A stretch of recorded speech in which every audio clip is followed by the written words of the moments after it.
Thank you all for joining in today's event, which has been organised by the Commonwealth Foundation. The Foundation, one of the Commonwealth's 3 intergovernmental pillars, works to support Commonwealth civil society. Our job, in short, is to amplify the voice of the Commonwealth's 2.3 billion citizens. That is the idea behind the series of conversations that the Foundation is launching today. The idea that the people of the Commonwealth have something to say and that they deserve to be heard.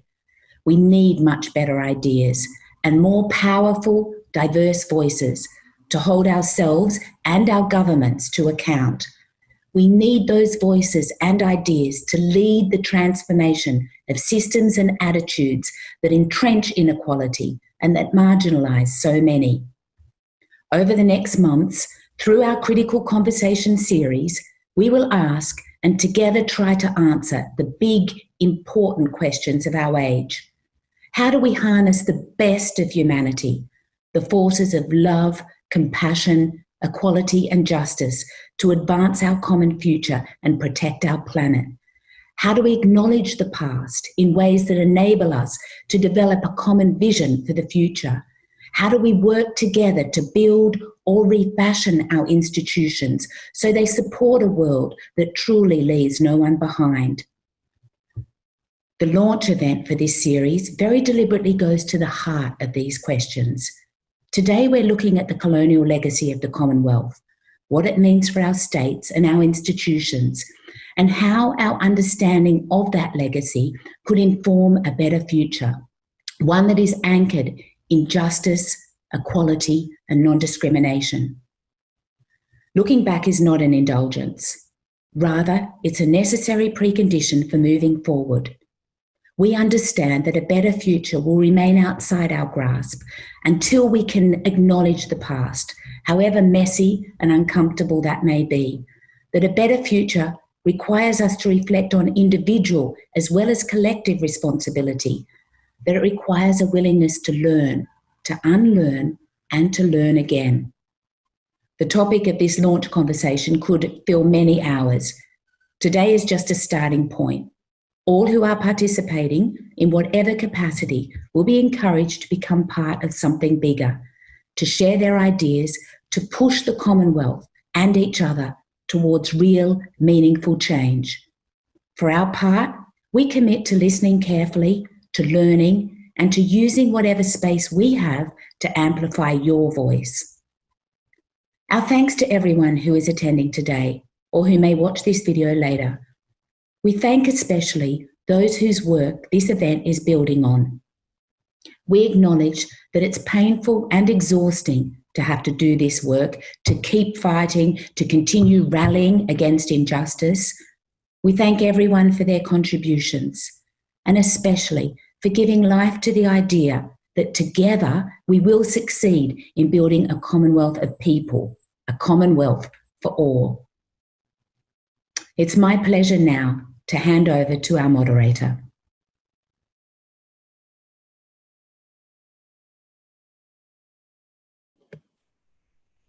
Welcome everyone to our conversation, a vibrant and important, crucial conversation at this point in time.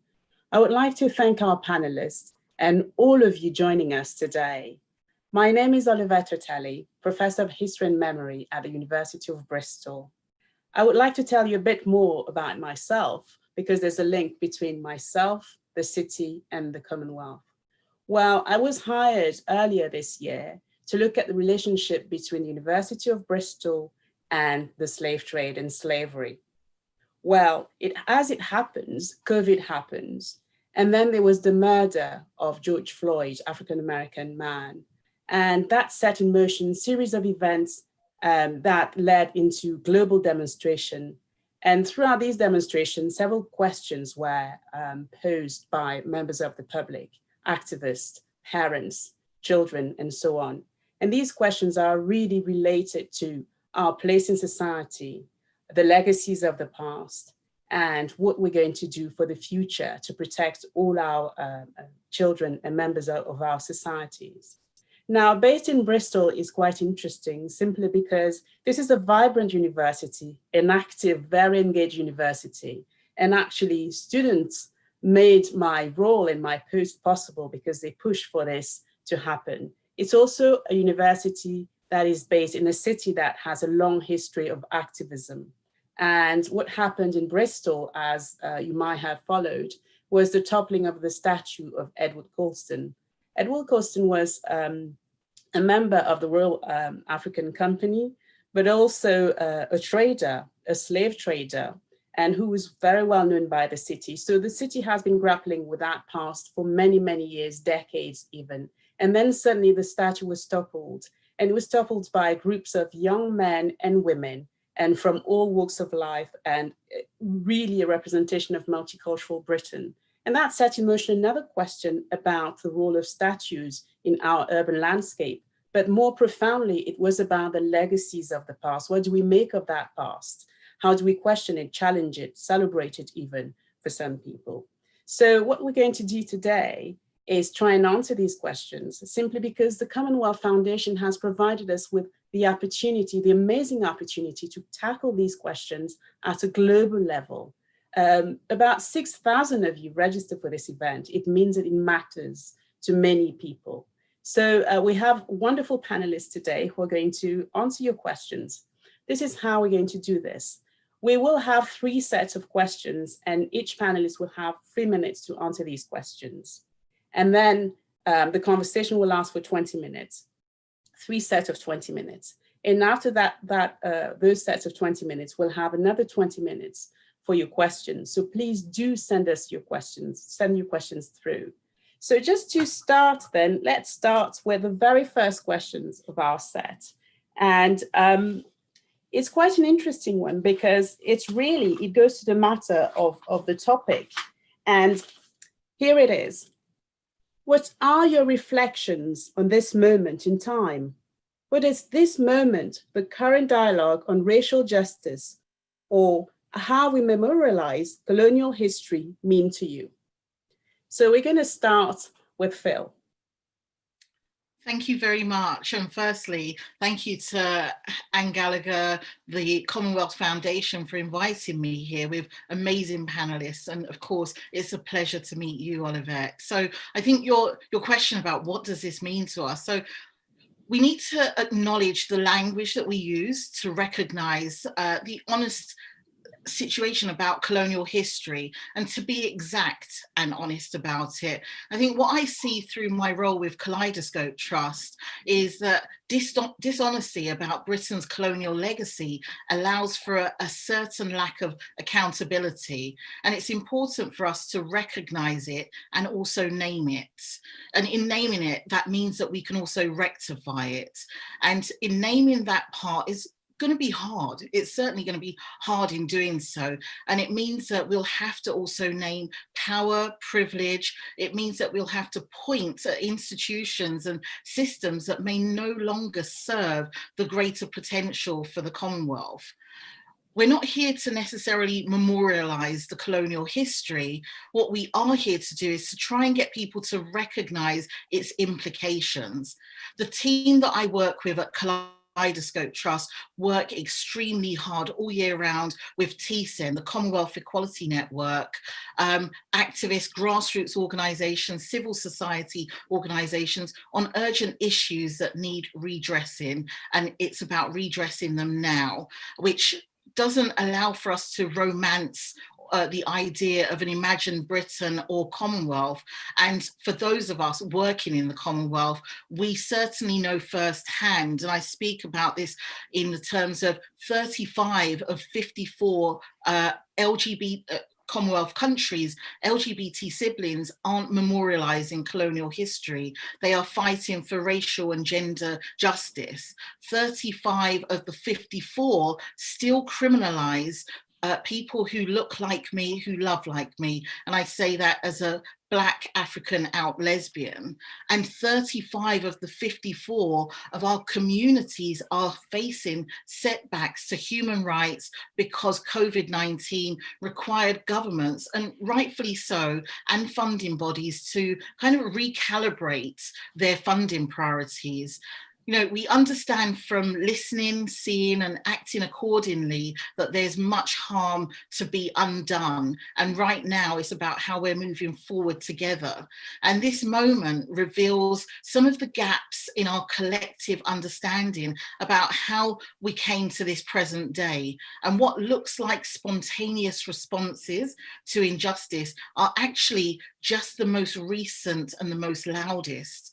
I'm thinking specifically about Black and Brown and Indigenous people around the world, around the Commonwealth, across the Commonwealth, who have received the type of sustained media attention that maybe has been shone a light on the life-threatening issues of the impact Black American siblings, and who have been living under the same oppressions and dying the same deaths. And I'm also thinking about, say, the emergence of SARS and how that's also linked to police violence in the UK, across Europe and across the Commonwealth. And just to make my final point, which is very brief, it's all of these protests have a common interest to Black and Brown people fighting for the right just to really be free. So it's about what we're doing now together in the Commonwealth. Thank you very much. Now we're going to move to Zaria. Unmuted. Thank you, Olivette. I'm going to start off by saying that I think we need to look forward, not back. And this might sound strange coming from a historian. Yes, the Commonwealth grew out of the British Empire. Yes, there was slavery and racism in the British Empire, and those are part of our history. But these have also been global phenomena for millennia. And I would argue, and I will argue later, that the British Empire had less of it than most other empires, and did a lot to abolish it. Although Britain exploited the transatlantic slave trade for 300 years, it was also the first country in the world to abolish it. The British Navy policed it across the world on the high seas and across the British Empire. And I think if we look at today, the UK has the strongest anti-discrimination laws in the world. I was in pressure groups that helped to achieve that. And we achieved this through the 1970s and 80s. And I think conversely, if we look at global slavery today, modern slavery, we find ironically that it's worst in Africa. Now, if you take the Global Slavery Index, which the ILO supports and which is universally recognized, it shows that 9.5 million people are enslaved today in Africa. There are still slave markets functioning. And it applies to forced labor, forced marriage, human trafficking. The worst of it is in Nigeria, a Commonwealth country, which has about 3 million people in slavery. So I think that's where we should be focusing. Equally, if we take colonialism, we keep speaking about colonialism. Western colonialism is dead and gone a century ago. The worst colonial powers in the world today are Russia and China. And we should be challenging what they're doing to the Uyghurs, for instance. Those are areas we should be focusing on. I think those are the challenges for the Commonwealth today. And I think the British Empire, which we grew out of, has given us the tools to address those challenges. And I will speak in more detail about that when we look at the detailed legacies. So I'll stop there and let other people have their say. Thank you, Zaria. Guy?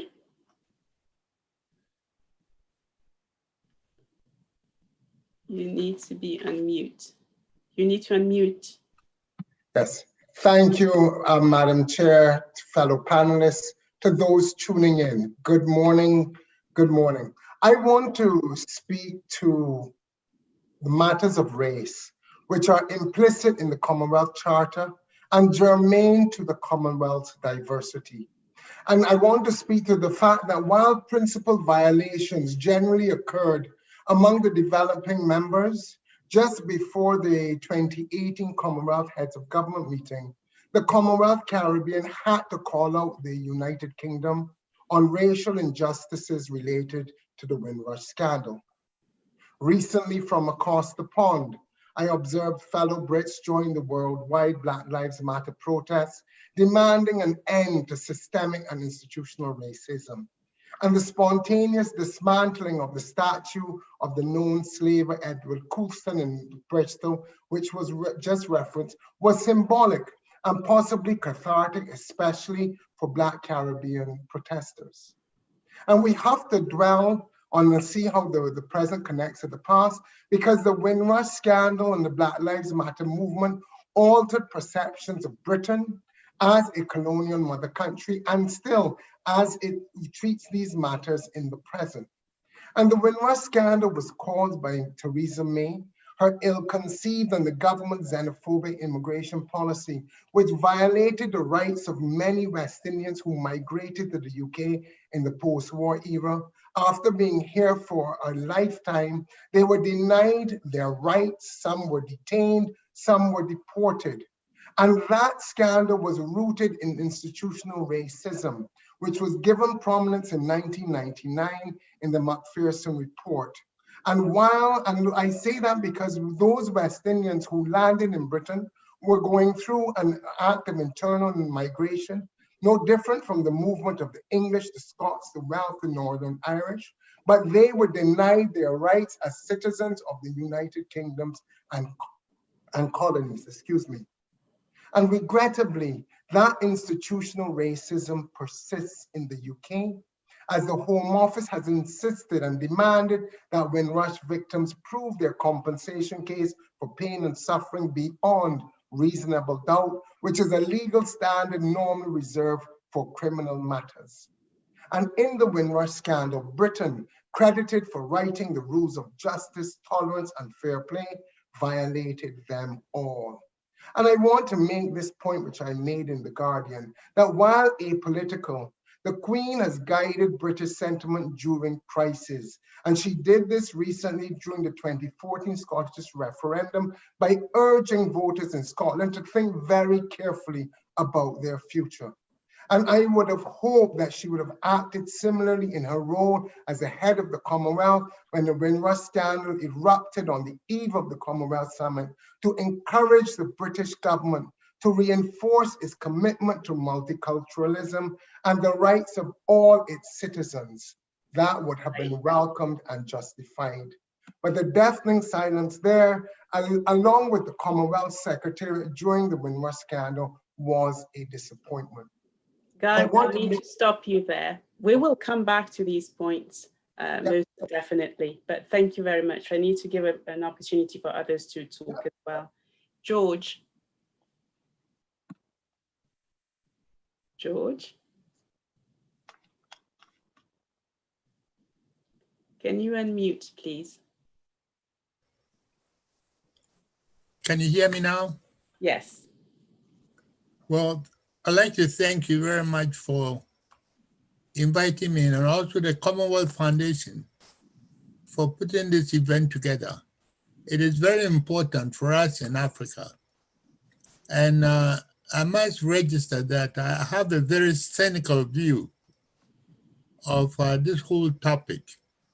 And that is, first of all, if you look at the colonial experience and independence, you know, one can say that true freedom never came to much of Africa.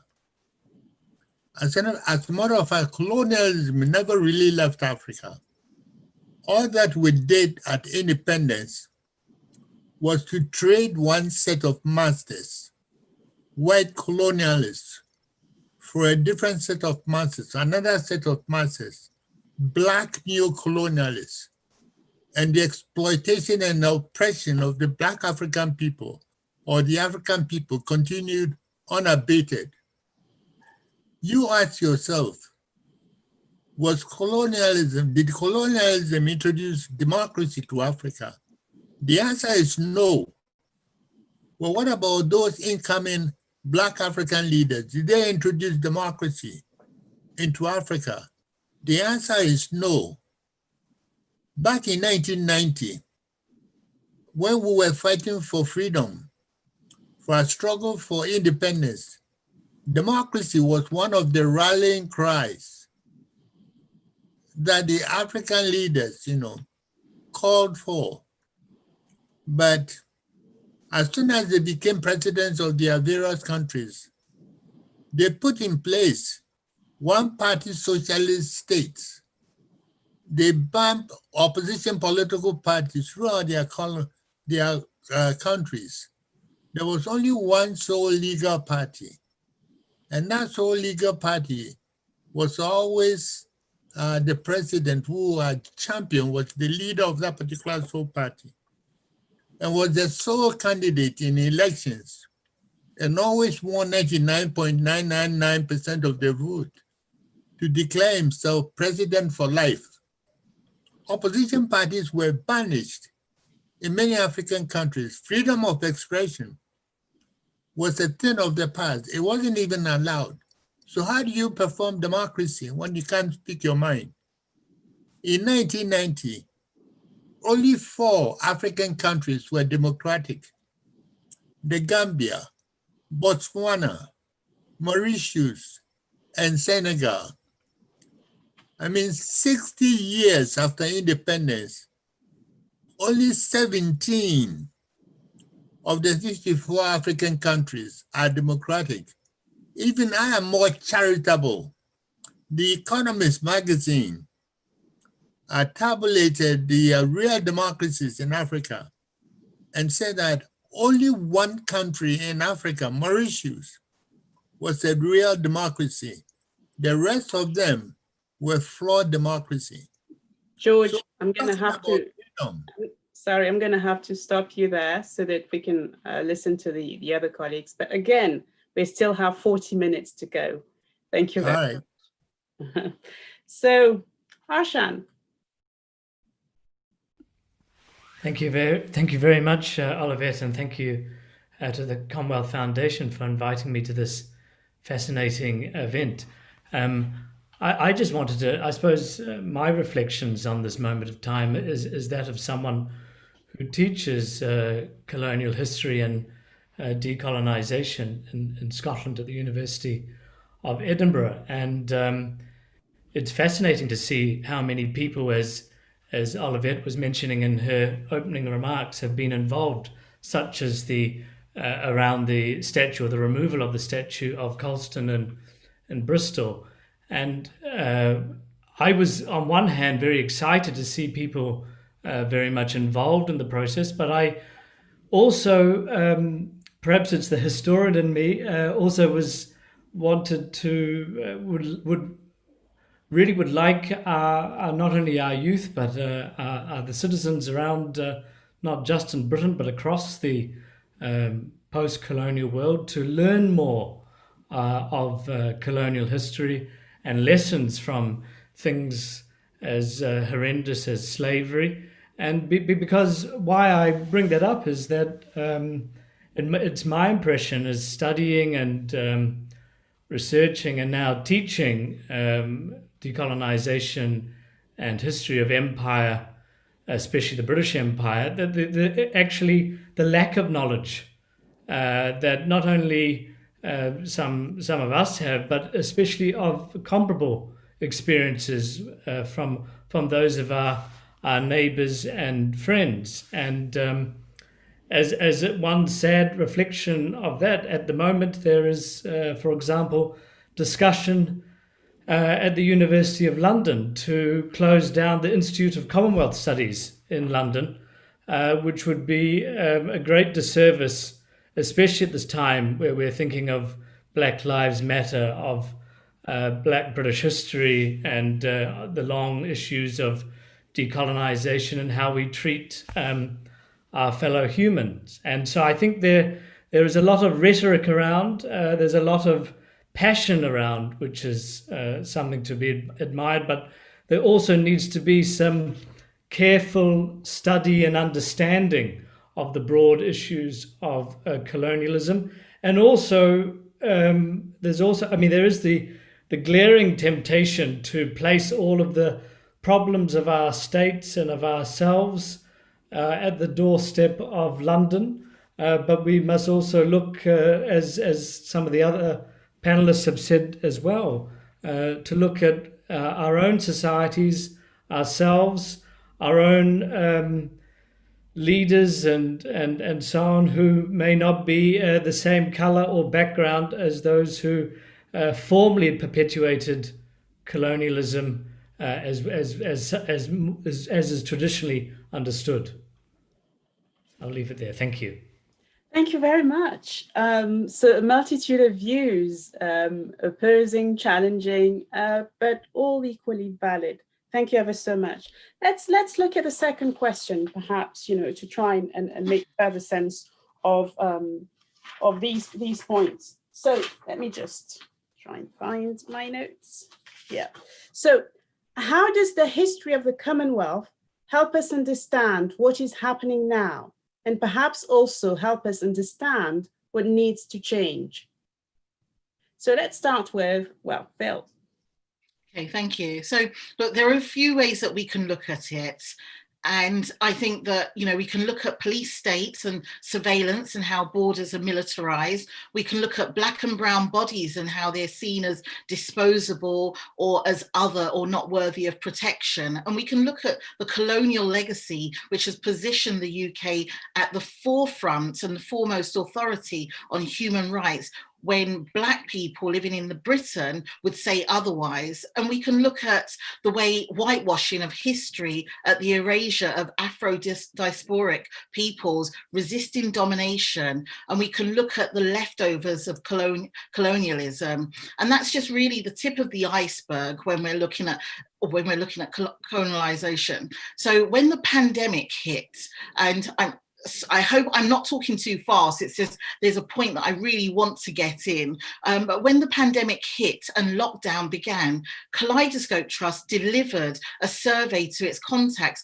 across the Commonwealth to understand what the pressing issues and concerns were of those that stood out quite quickly and to us as LGBT people, was that human rights funding was paused and diverted to tackling coronavirus. And this struck as different and odd, but at the very same time, the vulnerabilities of COVID-19 that Black and brown people face in Britain and experience are because of the same structural and historical inequalities.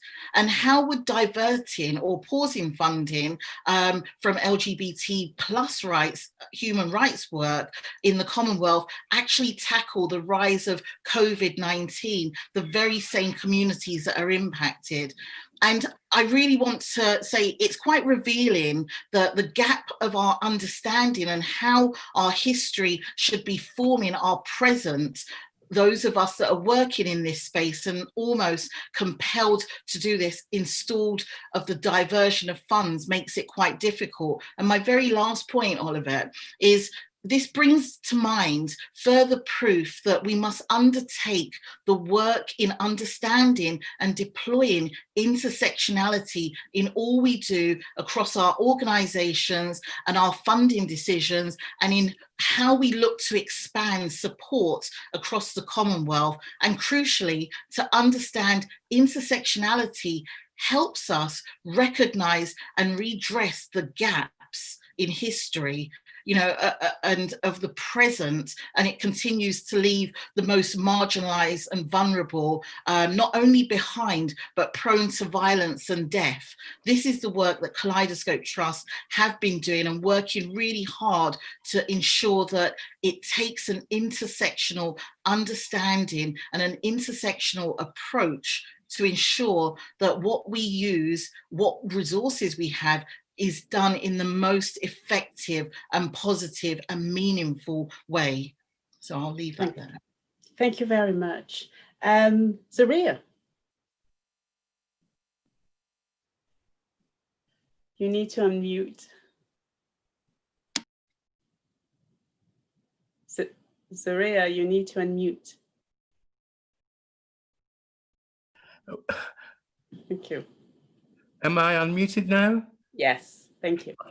Okay, what I want to focus on, which is why I'm here really, and I should have made clear earlier on, was the legacies and how we see them. And I think it's all very well to complain about British colonialism and the British Empire and all the awful things it's left us with. It's worth recognizing that till the 20th century, most of the known world was governed by empires. They were the default mode of governance, and the British Empire was more benevolent than most. All empires involved some force, but the British actually used minimal force. And I'm speaking particularly of India. Obviously, the experience varied in different parts of the empire. Now, I want to talk about what I see as positive legacies which we can use today against new forms of colonialism. Firstly, there is the English language, which is enabling us to have this conversation. It is also the language of Shakespeare and of great liberal philosophers like Hume, Locke, John Stuart Mill, and it was the language of democracy and liberalism. It was used by nationalists to actually demand more democracy from the British Empire, and they got it. Almost all Commonwealth countries at least began with some form of parliamentary democracy. Not perfect, but certainly better than successor states from other empires like the French and the Spanish. Secondly, there were human rights, especially for women. The British Empire abolished sati, the immolation of Hindu women in India. Then there was the rule of law, which came to India via British rule, not Mughals. It was given us an independent judiciary, which has been a curb on even autocracies like Robert Mugabe's. There were also joint stock companies, which gave us concepts of free market and free trade, which economic historians like Tirthankar Roy at the LSE see as absolutely crucial to India's own industrial revolution. Most important of all, the British Empire gave us a concept of citizenship, which we didn't have before, civic virtues, municipal self-government, democratic municipal self-government. In a city like Bombay, my home city, we were the second city in the world to get gas street lamps, courtesy of partly British administrators, but also Indian city fathers who were elected. So I want to stop there, but I think we need to focus on the positive rather than constantly complaining about being victims of some form of, oppression, which has very little to do with the British Empire anymore, but emanates from other empires and modern nation states, which are as evil as empires. Thank you, Zaria. Guy? Yes, I mean, I recognize and appreciate the desire to try to separate the past from the present, but there are rare ways in which history can be that unfortunate tale of different people making the same mistakes. The Commonwealth is a wonderful association, and because of many of them members now are former members of the British Empire, we see that they promote a lot of good. Democracy, development, free trade, social equality, cultural exchanges. We have the Commonwealth Games, which is a major event for peace and camaraderie. The foundation's work at the people level, particularly the Writers' Prize, which is a prestigious literary award. And we know in the past that the Commonwealth has flexed geopolitical muscle. The Commonwealth sanctions against South Africa are credited with ending the end of apartheid. But we also have to see the way in which some things don't change. And at the 2018 Commonwealth Heads of Governments meeting, we saw the way in which the organization was being maneuvered to really fill a void that was being created by Britain post-Brexit. And we saw the way, and we see the way as Britain in cheering office is trying to, in a sense, reaffirm that de facto leadership of the Commonwealth. But it has not worked this time around because right now, I mean, the UK economy is second to India, and there are other countries like Canada, Australia, Malaysia, and others who are not willing to just accede to old colonial ways. And one of the things that's significant about the Commonwealth is that we have, and many of the countries had to adjust to Britain's moving away from the Commonwealth in '73 and joining the EEC. That created a significant disruption, but many have gone on to create regional trading alliances. And as a result, Africa, the America, Asia, the Caribbean, the Pacific are now a lot more economically independent, which is a good thing. And therefore, we have to ask, where do we go from the future? With our underfunded core, with no real political mechanisms, we have to ask, how do we go forward? Is this now an outmoded structure? Are we still holding on to some kind of imperial nostalgia, or is there an attempt to shape a vision of the Commonwealth for the 21st century? Thank you, George. Guy, sorry. Thank you, Guy. Moving on to George, rather, transitioning. Well, discussing the legacies of colonialism is always controversial. I mean, let's face it, not all the legacies of colonialism was negative. And I'll be hanged for even saying this because the intellectual environment has been so poisoned. But we have to acknowledge the fact that at least colonialism introduced some skeletal forms of infrastructure like railroads, ports, roads into Africa, telecommunications, post office. These were some kinds of means of communications which were good for Africa, let's mind you. And there were some formal bureaucratic infrastructure and some form of formal education was introduced. But for me, there's one enduring negative legacy of colonialism. And let me make this very clear. And it is still haunting us and making life difficult for many of us Africans. And that is, if you take a country, you can organize a polity in 3 different ways. You can organize a country along the lines of a unitary state system. You can choose a federation, or you can also organize a country along confederacy lines. Switzerland, for example, is a confederacy of 26 cantons. The United States is a federation of 50 states. But in Africa, the colonial legacy left the European model of unitary state system, by which power was concentrated at the center, and all decisions were taken in, say, London or Paris, for example. Now, that kind of model is not suitable for an African country made up of diverse ethnic groups, because once one particular ethnic group captures power, as in Rwanda, for example, it could lead to a destruction or even persecution of the other minorities. And we're seeing this in many, many African countries. So I think the Commonwealth may need to push this idea that the unitary state system is not very suitable for many African countries. Now, don't get me wrong, the Commonwealth could be a very potent force. Look, we can organize ourselves into a common market with 2.2 billion people. That will be the largest market in the world. So we have a great deal of potential in the Commonwealth. Thank you very much, George. Harshan. Thank you again, and a fascinating question that you've posed to us.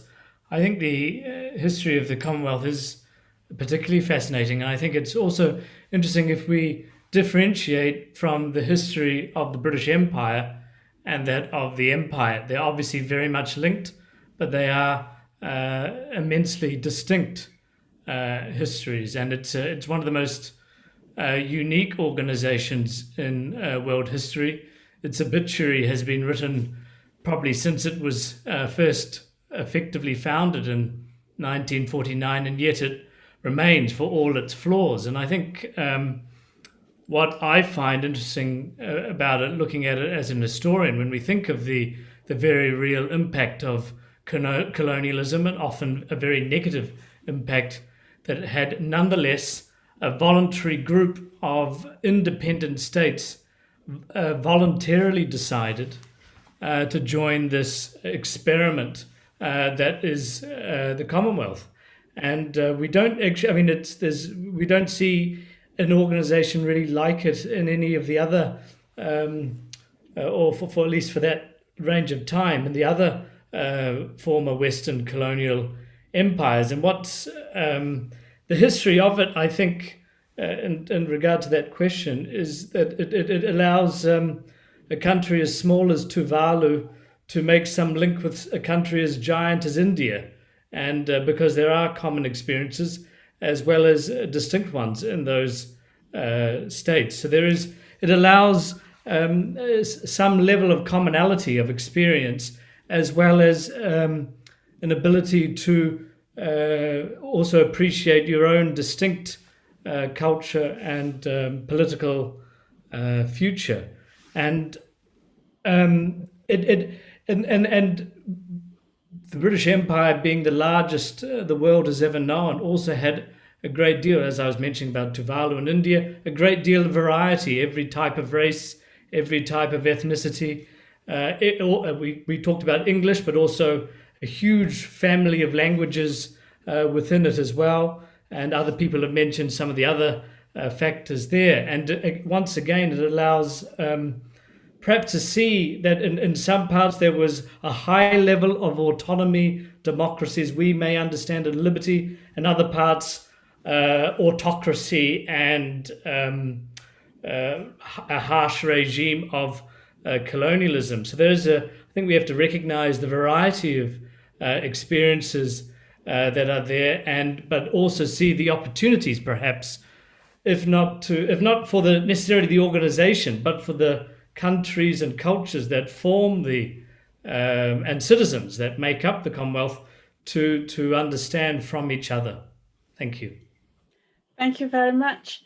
I keep checking my phone because I have questions coming through, and the foundation would like me to answer some of the questions. That's not the plan. The plan is to sit on the fence and just listen to other people talk. So they would like me to say a bit more how the history of the Commonwealth would, I think, if it does help us understand what is happening now, and perhaps if it helps us understand what needs to change. I look at the Commonwealth, I look at the history of the British Empire, and I look at the history of the French Empire. So I'm constantly doing the comparative, because this is my area of research, comparison in terms of not so much who was good or bad, but rather how did they both evolve into different things and gave birth to, for the Commonwealth, for the British Empire, la francophonie and la France-Afrique, for the French Empire and other institutions. What is interesting for me is that it's not so much about the good and the bad. It's about how how contemporary societies have transformed whatever was given to them to something new or not. And time again, we find out that it's very difficult to transform from one to the other. There's no clear cut in terms of continuation, but there's also a point where we have to recognize that there are legacies of the past, and those legacies work a different way for different people.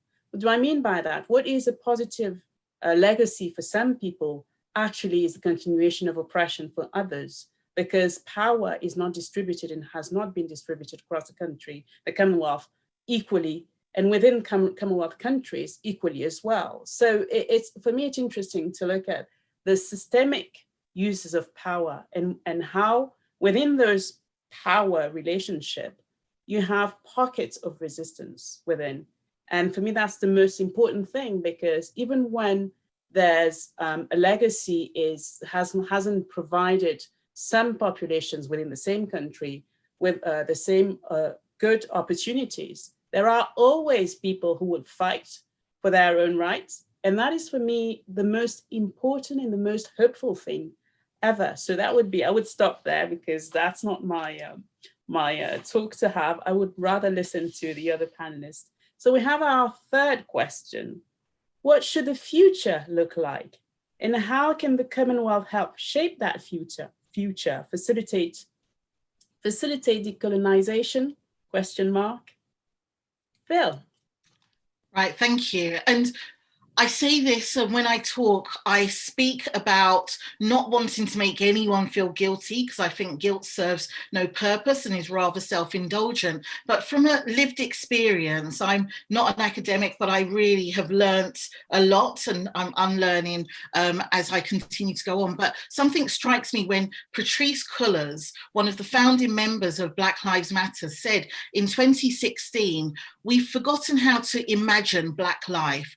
Whole human beings have been rendered to die prematurely, rendered to be sick, and we've allowed for that. Our imagination has also allowed for us to understand Black people as dying people." Someone imagined handcuffs, someone imagined guns, someone imagined jail cells. Well, how do we imagine something that's different, that actually centers Black people, that sees them in the future? Let's imagine something different. And that was powerful and can mean so many different things and connect. And so if we can imagine, what can we make possible when we honestly speak about the reckoning and with the task ahead for many of us as leaders, for the leaders across the Commonwealth? The work that we do, we feel compelled to do it, and is not to maintain what we already have in place, but to transform it.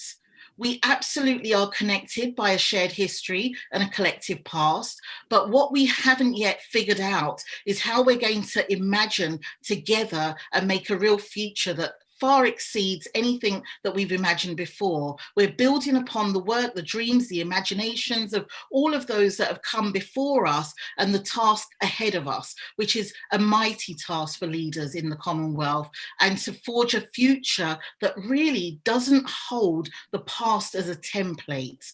And to do that, we've got to begin trusting the people that have been impacted by colonial legacies, that have a grasp on how to achieve the futures that they've imagined for themselves.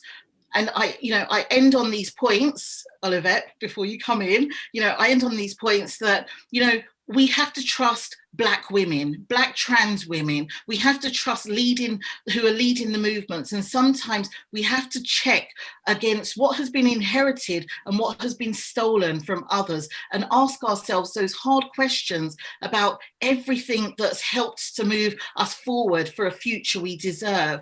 And I am hopeful of the Commonwealth and what's there. I'm really inspired by the people that I have met across the Commonwealth that are leading grassroots organisations and who believe in the promise of the Commonwealth. So there is hope for what's supported in their work, their graft and their sacrifice. And all of this means that we have to look at the power, the privilege and the ability to transform the hope into reality.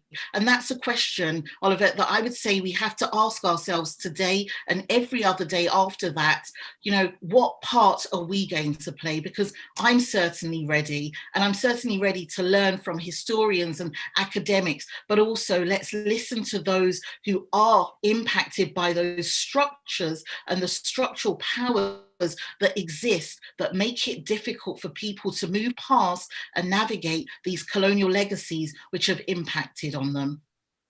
Thank you very much. Zaria. Thank you, Olivette. I think the key to our future lies in the name, which is Commonwealth. It's not for nothing that we are called a Commonwealth, because we have shared wealth, both in institutions and in legacies.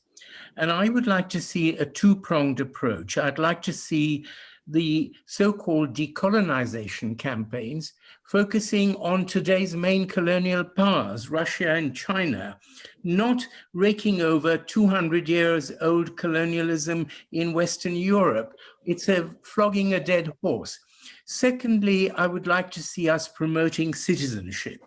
And that's something that requires training and investment and education. So citizenship is crucial. It is a legacy of the British Empire, and we need to develop it. It takes the form of human rights. It takes the form of promoting international law, of gay rights, which are trampled on in most African countries at the moment, reluctantly legalized in India, thanks to the Delhi High Court, which again is a legacy of the British rule of law. Thirdly, I would like to see us creating a free trade zone, because I think, again, emphasizing the wealth aspect, I think a free trade area to replace the EU, especially post-Brexit, in which the developed white Commonwealth countries can actually invest in privately, with private investment, private capital, in the under-resourced, underdeveloped, developing nations of the Commonwealth. And final thing, I think someone said, we have to look on the British Empire and therefore on the Commonwealth as being highly diverse. And someone mentioned, I think George mentioned, the preference for unitary states. Well, the British tried very hard and established federal states in a country like India, less successfully in Nigeria. In India, they would have wanted a united confederation, but Indian and Pakistani politicians insisted on partition, for which we now blame the British. So blame the British for the sins of our own politicians, but I want us to focus on things like modern day slavery, not the slavery that ended 200 years ago, whatever its legacies, but on people who are in slavery today. And I think the Commonwealth, especially in Africa, but also in Asia, has a role to play. I'll stop there, Olivet. Thank you. Thank you very much. Guy? Like many people on this Zoom call this morning, I believe in the Commonwealth. But that puts us in a minority for the simple reason that the Commonwealth brand is no longer well known. And I believe that the lack of brand awareness amongst the people in the Commonwealth is a major threat. But that threat can be addressed because the Commonwealth is also unique, that it is really a people's Commonwealth, encapsulating dozens of different associations, organizations, societies, and charities. Most of them engage at different levels and types of civil society, professional, sports, and cultural activities. And in that regard, it makes the Commonwealth less of a top-down organization than many other similar international groupings. And it's more organic, south-south, person to person. And we should leverage that and we should exploit it towards our own advantage. And what do we need to focus on? We need to focus on our young people. 1 in 3 young people in the world are from the Commonwealth. And we need to make them better connected and to give them more opportunities than are currently available. The Commonwealth, again, is unique because the majority of its members are small states. We need to leverage them to give them and those countries that are suffering from the impacts of vulnerability and climate change the opportunity to leverage support in the world to be able truly to build their capacity as sovereign states. And what we also need to see in the Commonwealth, as we said, historically, when Britain ended the Commonwealth trade preferences to go into the EEC, it forced the regions, the Commonwealth regions, to come together. The Caribbeans established CARIFTA, a free trade association, as many others have done. But what the Commonwealth can do is to bring those regions together and really manage and promote trade across the Commonwealth, as well as maintaining dynamic networks for democracy, diplomacy, governance, security, humanitarian, sports, and cultural exchanges. And I want to end with a comment. In Chinua Achebe, who was a Commonwealth Poetry Prize winner, which became the Writers' Prize, subsequently said in an interview, there's a great proverb, until the lions have their own historians, the history of the hunt will always be to glorify the hunter. And once I realized that, I had to be a historian so that the history of the hunt also reflects the agony, travail, and bravery even of the lions. And what we have to develop now in our modern Commonwealth, in this People's Commonwealth, is to step away from the shadow of empire and become an association based on shared values, not shared history, and become the story of the lion, the story of young people, small states, and civil society. I'll stop there. Okay. Thank you very much, Guy. Thank you. George. Well, hello. I think the Commonwealth can play a very important role in the future, and that is, it must clearly define its values, what it stands for, and hold members up to that particular standard. In other words, the Commonwealth, should not just be a fraternity of heads of state. It should stand for a fraternity of people. I mean, too often in the past, we have practiced what I call intellectual astigmatism. And that is, we can see clearly the wrongdoing by white people or the West against Black people, but we are hopelessly blind to the atrocities and inhumanities and brutalities heaped upon Black people by their own Black African leaders. The typical case was in South Africa when Black African leaders marched down to South Africa to demand one man, one vote, which the Blacks in South Africa should have. But they were not giving their own Black people in their own Black African country the same rights, political rights. This kind of double standard has been for far too long been tolerated by the Commonwealth, and it should hold all its members to one particular standard. Now, don't get me wrong, like I said before, the Commonwealth can play a very important role in terms of, in economic terms, and that is, we are 2.2 billion people. We can form the world's greatest, Commonwealth, common market of goods and services, bigger than the European Union, which can really accelerate economic development in Africa. So I'll stop here. Thank you very much, George. Harshan. Thank you, Olivet, and thank you for the other comments from everyone. I think echoing some of the points that have been made by my fellow panelists, I think these ideas about economic development and so on, I think linked to that is something at least close to my heart, is something that was very prominent in the earlier period of the earlier 20th century, and that was having major scholarship opportunities for people to travel and experience and study especially in London, but it's not just in London, in other parts of the Commonwealth. And these have basically, all these types of schemes have been effectively defunded or removed or aligned into new schemes at universities and at the central level across Britain and other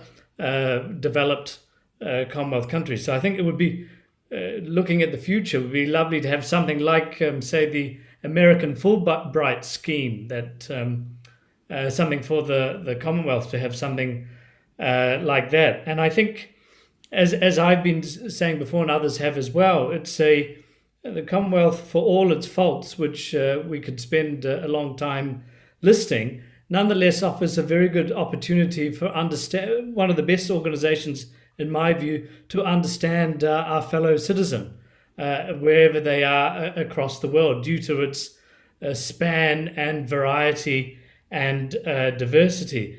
And a lot of it are things that don't always end up in the front page of the newspaper, but they're often things that is often called the soft power range of influence.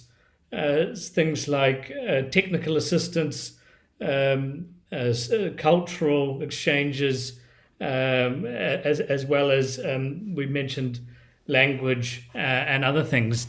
And I think another point to mention is that as Guy mentioned, the move to the EEC as it was then in 1973 was a big moment for those of us who aren't British citizens of where Britain in some ways showed that it was trying to orientate more towards Europe than the potential economic market of the Commonwealth. But on the other hand, I suppose that was always in some ways inevitable, and we should also think of a Commonwealth which instinctively we are thinking of London, but on the other hand, there are Commonwealth stories and futures that don't necessarily need Britain to be at the centre of it. So there are connections there. And the third question mentions decolonisation. But if we look at Britain and other, especially developed countries in the Commonwealth and some developing ones as well, it's not only decolonisation we're seeing, but we're also seeing de-Commonwealthization. In a sense, we don't see much of the Commonwealth, as has been said by Guy, for example. It's not it doesn't have the same resonance or capture as it once did, and perhaps that's something that needs to be rectified. Thank you. Thank you very much, Harshan.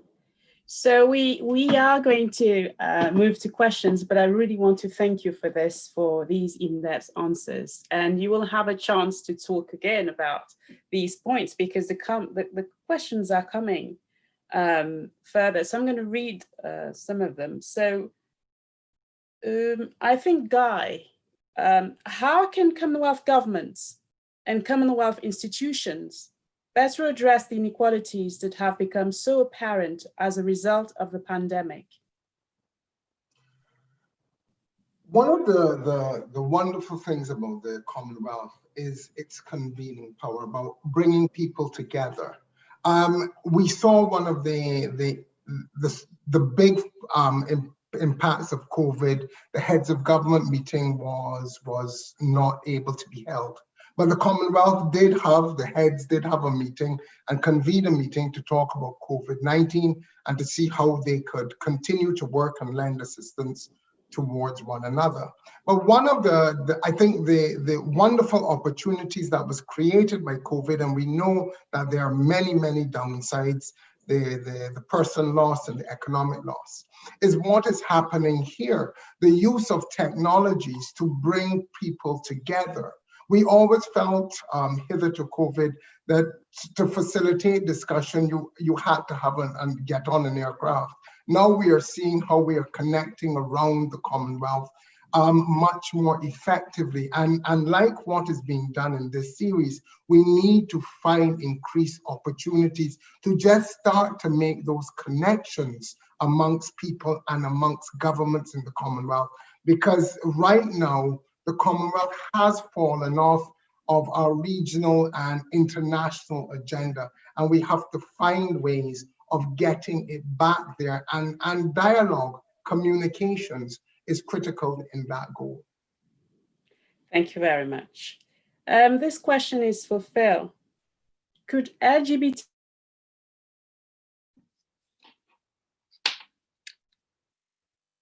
Sorry, Olivia, I'm not hearing you. Okay, there we go. Again. So, could the LGBTQ ever have a place in most African states? The socio-cultural beliefs in these states and standards stand incompatible and at polarization with the acceptance of LGBTQ. Okay, so I'm going to really apologize because the first part of that question I didn't hear. I have connection issues. Let me just repeat, okay? Could LGBTQ ever have a place in most African states? Because the socioeconomic beliefs in these states and standards stands incompatible and at polarization with the acceptance of LGBT. Right, thank you. And thank you for repeating it. So I think the question really should be, and thank you for that question that was posed, really should be is that LGBT rights should have a place in society. We talk about SDGs, the Sustainable Development Goals, and that of leaving no one behind. I think that there are many factors why there is polarization and discrimination against LGBT plus persons, and you only have to look at the colonial era laws that exist. So much of the work that needs to be done is about capacity building, is about strengthening civil society, is about changing hearts and minds and working with parliamentarians, high commissioners, and using those very same convenings like CHOGM, the Commonwealth Heads of Government meetings, to intervene, to make interventions, and to talk about why legal reform is so important. LGBT plus people should be seen as citizens of society and of the Commonwealth, and we really should not be discriminating. And I do think that there will come a time where, as we've seen with Repeal 377, as we've seen with Botswana 164, the cases of challenging these colonial era laws. But if we're going to reimagine and acknowledge what the Commonwealth is about, it's about that collective shared commonality and that goal to eradicate those inequalities so that we are all seen as the citizens we deserve to be seen as. Thank you very much. A question for George. You ready? You need to unmute. So the question, it's a very long one. Okay. It is great that you are focusing so much on the future because it is obvious that colonization has not gone away. How can the Commonwealth support its member states, especially the smaller ones in Africa, the Caribbean, and the Pacific, maintain control over their economies and political systems in the face of massive foreign investment from China and other powerful countries? Well, it's a really long question, but let me try my best to try and answer it for you. And that is, well, you know, each country should be able to pursue an economic policy or foreign policy that is best for itself. And if they want to trade with China, that should be fine, so long as China doesn't impose certain restrictions and conditions and act like another colonial power in Africa, because that's what a lot of people are complaining about with regard to Chinese forays into Africa. But at the same time, the Commonwealth as a body should be able to sort of help other small countries in the within its fraternity to achieve sustainable development and human rights, you know, observances. And that is why I suggested that, you know, one standard should be applied to all of them to make sure that, you know, they all follow the same human rights, you know, optics that we have in the society. So I'll stop from here and then let anybody else continue or contribute. Thank you. Actually, I would like to, Harshan, I would like to ask you that question as well. Give your opinion about the role and the power of China within that question of the Commonwealth, future of the Commonwealth. Well, I think obviously China is looking at it from a realist perspective, is a prominent part of the politics and economics of almost all countries that come within the Commonwealth orbit. And as I think has been said earlier, I suppose the spectre of China is not a new one, in the sense there have been other world powers that have done this before. And Nkrumah famously coined the phrase neo-colonialism, saying about how independence did not mean suddenly this was the end, and that the country could, in his case, Gold Coast, Ghana, could become an independent and fully independent state. So there have been influences, economic ones, from other countries like China in the past, and there are these links. And I suppose there's the opportunity, which some of the other panelists have mentioned, about having more strategies and comparing and sharing of ideas about how to, on one hand, preserve autonomy, independence, but also increase prosperity and trade of natural goods and so on. Thank you. Thank you very much. I have a question for two people. So Zaria first and then Guy. And that question is, do you think that reparations is an important part of decolonization? And how could this be done? Zaria first and then Guy. No, I think this whole argument about reparations is leading us up a blind alley. The question is, reparations for what? Would take ages to decide. To whom? Would be even more difficult to decide centuries afterwards. Who is entitled to those reparations? It's different when you've just had a World War II with the Nazis and you can make reparations to their victims. It's not the same with centuries-old oppression, imagined or real. So I think reparations is a complete diversion from the sort of issues we should be dealing with, which is present-day trafficking, slavery, present-day racism. And I repeat, the main colonial power in the world today is China. Look what it's doing to its own subject nations like the Uyghurs. India is doing pretty much the same as a neo-imperial power in Kashmir and other parts of the Indian periphery, much worse than anything the British ever did. So I think those are the things the Commonwealth should be focusing on: human rights, LGBT rights, women's rights, and basically the rights of minorities like the Uyghurs in China, the Muslims in India. Thank you. Guy? Yes, I mean, from a Caribbean perspective, and I think from a human rights perspective, I have a very different position. I don't think we can limit history or issues of damage to what is in recent memory. There is, I think, geopolitical significance between the reparations or compensation paid for Holocaust victims and those that have not been paid in the Caribbean and other places.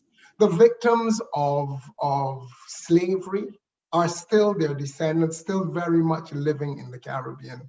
The benefits from slavery and enslavement of persons in the transatlantic century, we know who those were.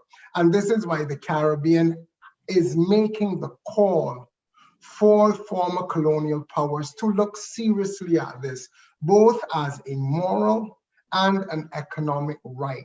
It has caused untold damage, both socially and economically, to not just the Caribbean, but many other regions. And we believe, as the case, as the point made, has been made to those victims who suffered the recent Holocaust during World War II, a similar legitimate case has been made and should be considered. But we know for geopolitical considerations, that has been largely ignored.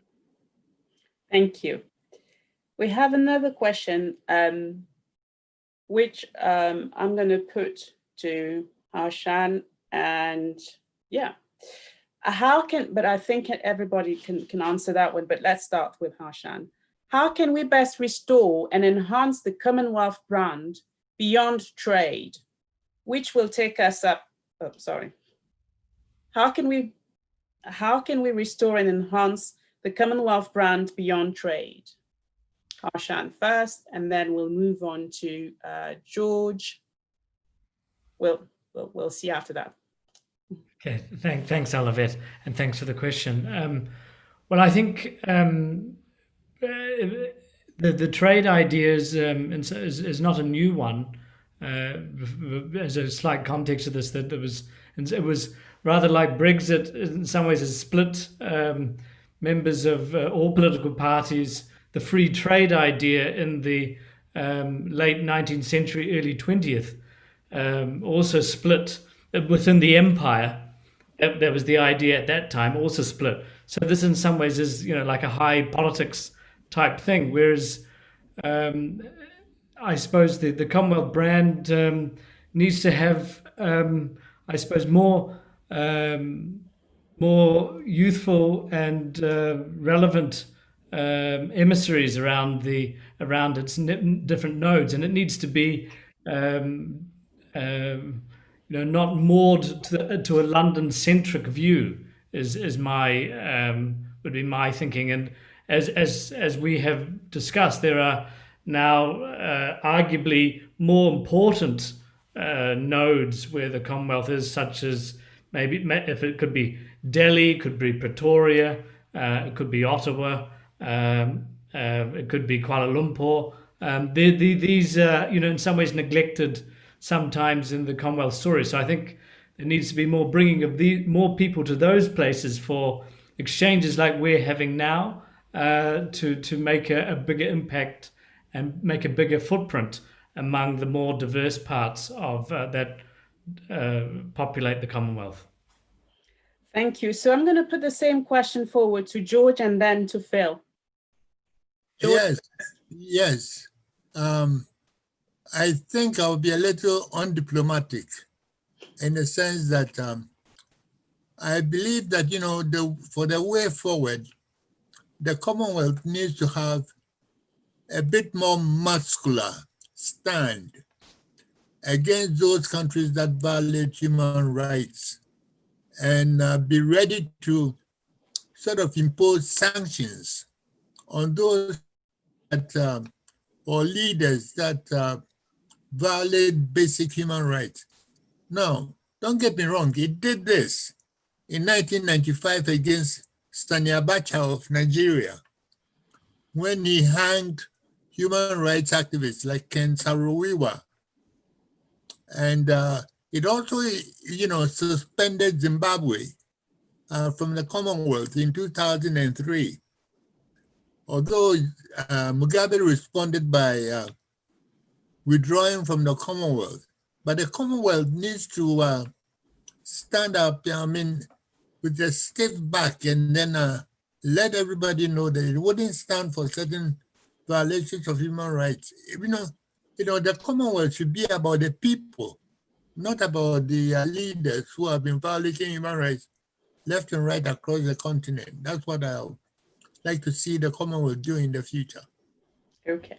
Thank you very much, George. So Phil, Zaria, and we end up with Guy. Same question. Okay, I'm going to be quite brief here. I agree with George. And of course, I know we add some diplomacy to that as we do in the Commonwealth. But really, this has to be about the people, and it has to be done in a way that we have robust research and data and analysis, that we're advocating for change, we're dealing with the capacity issues or lack of capacity, and we are strengthening movements. We cannot address big high-level situations or scenarios without actually looking at what is happening on the ground. And I go back to my point that I made earlier, is that Kaleidoscope Trusts have been and continue to do this. So whether it's we're holding the flame to people's feet about unlocking funding and making sure that we can address some of these inequalities around the marginalization, the vulnerabilities, the discrimination that happens to women and girls, that happens to LGBT plus people, that happens to disabled and differently abled, and Guy has already mentioned young people. Let us not forget Indigenous and so many. If it's not about the people, then what are we doing this and who are we doing this for? And I just want to end there that, I welcome the fact that CHOGM takes place. There's something that happens after heads of government meeting has taken place, and there are many recommendations. Let's think about how we are implementing those recommendations and not leaving it till the next CHOGM and thinking we're going to have this discussion again. And can I just say, Olivette, that can we start utilizing the conversation of talking about difficult subject matters to some that might be around LGBT rights? If we're going to find shared commonalities and shared goals in order to reimagine a Commonwealth that we want, we have to leave no one behind. And that means LGBT plus people. Thank you very much. Zaria and then Guy. Yeah, Olivette, I think, you know, people have spoken about the need to address this at the level of people, but I don't see how we can proceed without tackling some of the governments that stand in the way of that. So I think take something like LGBT rights. Several African governments would be strongly opposed to LGBT rights, as they have been in the Church of England. African bishops have stopped LGBT rights being promoted by the Church of England in Africa. So I think we would run up against governments, and I think the Commonwealth, like the EU, should be prepared to tackle governments, prepared to impose sanctions, prepared to fund anti-government organizations and pressure groups, and most important of all, I think, fund training in democracy and human rights, because a lot of the younger populations have not even had the experience of those rights because they were taken away. So I think there needs to be training programs which the Commonwealth could invest in, training in democracy, in citizenship. So I'll stop there, but I think we need to be able to tackle power institutions and from the bottom upwards. Thank you very much. Guy, actually, I have a different question for you. It's a question that just came up. So how have the legacies of the Commonwealth influenced leadership in Commonwealth countries? Because I'm just going to put this question forward because it's like it's flowing from the conversation and the arguments that Zaria and many others put forward earlier on. Because we're going back and forth with it. We can't see moving away from them. Right. One of the most profound ways has been the import of a Westminster-style democracy, which many of the Commonwealth countries have adopted. Also, what informed a large part of our leadership was the education of our leaders historically. Many of them were educated in the United Kingdom, and there was a way in which that British mindset, through institutions, through education, through culture, imprinted on our leaders. But also, though, within that, which I thought was equally powerful, is when our leaders first went to the UK, they were able to recognize what were the contradictions within colonialism, and they worked to create that a decolonized or a decolonized and an independent mindset. It helped found our nations, create new ways of thinking, new universities, new educational centers that I think gave rise to much more progressive thinking. But there remains that contradiction of separating the new from the old, where there are some legacies of colonialism that come through our history.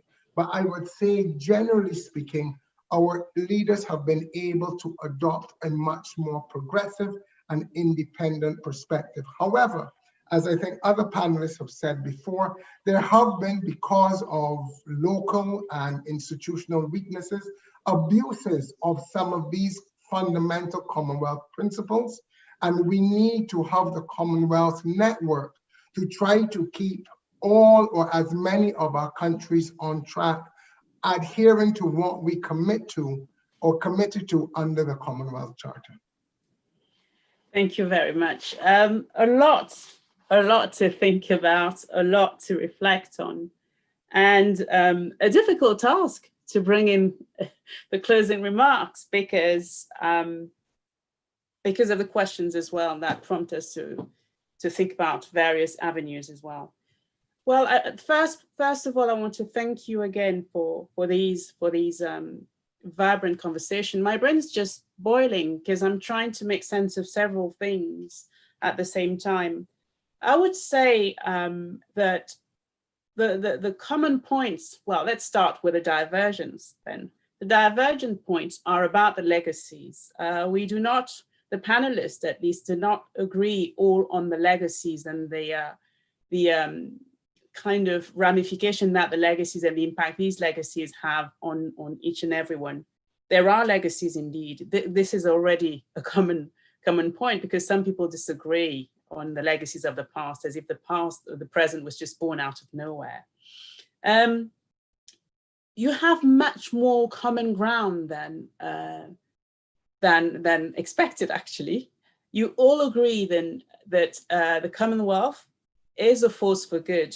You also agree with the fact that it needs rebranding. It needs to rethink and renew its mind and its functions and the way it functions at many levels. The first level is probably education and in the opportunities for young people. The second level, and that came quite forcefully, is human rights level. It's you all agree on this. It's all good to have an important body, but if that important body does not hold the member states accountable, then it becomes derelict, and there's a lack of trust and confidence. So there's that in terms of rebranding. These are the kind of things that the Commonwealth needs to think about. You also wanted to look at the question of intersectionality, because it's about the Commonwealth. It means all people, not just some and others. It's also about, of course, LGBTQ rights, but it's also about the fact that the states have so much power that it's sometimes difficult to change the lives of those who are being put on the fringes. So a lot of work to do. You talked about trade. Most of you agree that there needs to be a powerful free states organization. At least the Commonwealth needs to promote free trade and rethink the way it operates in that sense. You are in agreement as well with the fact that this is all positive. There's much room for improvement, but it can be done. It's not an impossible task. And the one thing that you would like to see more is, some of you, is the question of citizenship being reintroduced. Now, I was very interested in that, because how do you introduce the question of citizenship within the Commonwealth when you have many divergent sometimes definition of what citizenship constitutes? So you might want to think about ways to achieve this as a body. And finally, I would say that even though the legacies of the past divide you in so many ways, you are in agreement to start thinking about a future that is much more relevant to today's questions. And today's questions are, of course, about the livelihood and the lives of people who are part of the Commonwealth, 2.2 billion people. That's not, that's something. Relevant as well to the way the Commonwealth interact with other countries and other entities, if you would. So China came along the way, but I'm pretty sure that you're thinking about other entities, but China came forcefully about this. So I would like to conclude on the fact that, because I'm the chair and I can do that, Lady Phil said that the future is in the hands of Black women. And I'm in agreement of that. Thank you very much for coming and for joining us. Bye-bye now. Bye-bye.